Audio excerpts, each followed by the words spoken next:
द्वादश ज्योतिर्लिङ्गानि श्रीगणेशाय नमः।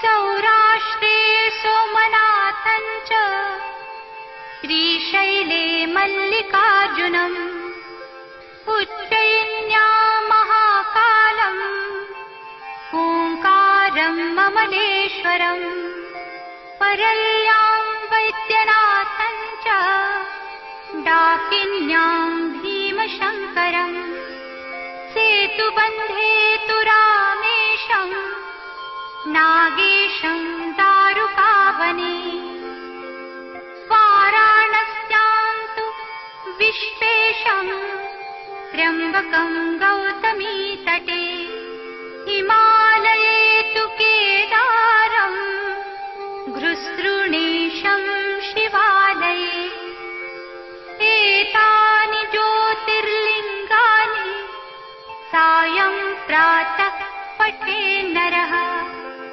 सप्तजन्मकृतं पापं स्मरणेन विनश्यति इति 12 ज्योतिर्लिङ्गस्तोत्रम् सम्पूर्णम्।